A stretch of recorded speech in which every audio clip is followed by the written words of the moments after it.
Pinayagan ng Agriculture Department ang pag-angkat ng toneladang sibuyas. Ayon kay Agriculture Secretary Francisco Chu Laurel Jr., 3,000 metric tons na pulang sibuyas at 1,000 metric tons ng puting sibuyas ang aangkatin. Inaasahang darating yan sa susunod na 2 linggo. Layo ng hakbang na ito na matiyak na may sapat na stock ng bansa habang hinihintay ang anihan. Iniiwasan daw ng DA na magkulang ang supply ng sibuyas na maaaring maging dahilan ng pagtaas ng presyo nito. Matatandaan na noong 2022, umabot sa record high na 700 pesos ang kada kilo ng sibuyas sa merkado dahil sa kakulangan nito. Siniguro naman ng Bureau of Plant Industry na nananatiling sapat ang supply ng sibuyas. At samantala dito ho sa Balintawak Public Market ay masasabi natin kahit paano ay maganda ho ang presyo ng sibuyas at alamin natin mula sa mga nagtitinda. Magkano po ang kilo ng sibuyas ngayon? Yan 160 po. 160. Yan ba'y mura, mahal? Mahal sa ngayon. Mahal. Dahil magkano ba dati? 130 pa. 115. 115. So mataas siya talaga kung kukumpara sa dating presyo. Opo. So tingin niyo ho ba, yung kung mag-aangkat, kasi may inaprubahan ng pag-aangkat ng sibuyas, ano magiging epekto nito doon sa benta niyo nitong mga lokal? Siguro masakit din sa bulsa yun.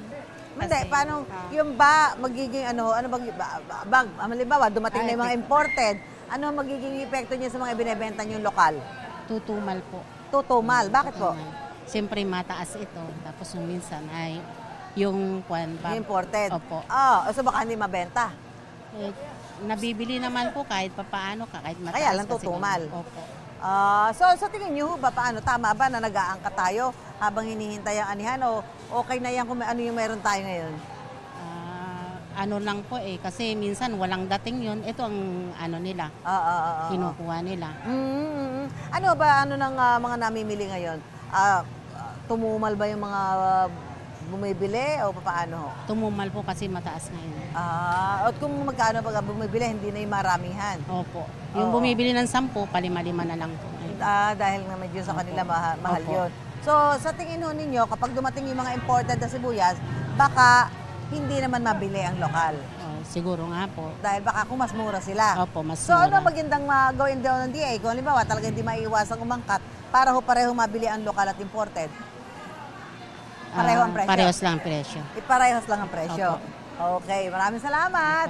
Yan po ang ilan sa mga daing at obserbasyon ng mga nagtitinda ho ng sibuyas dito sa Balintawak Public Market. Kung dadating po yung mga imported na sibuyas, ang sinasabi nila, sana maging pantay ang presyohan dito sa merkado para hindi naman maiwan yung mga lokal na sibuyas dahil baka mas bilhin ang imported na sibuyas kung magiging mas mura ang presyo nito sa pamilihan. Balik muna tayo sa studio.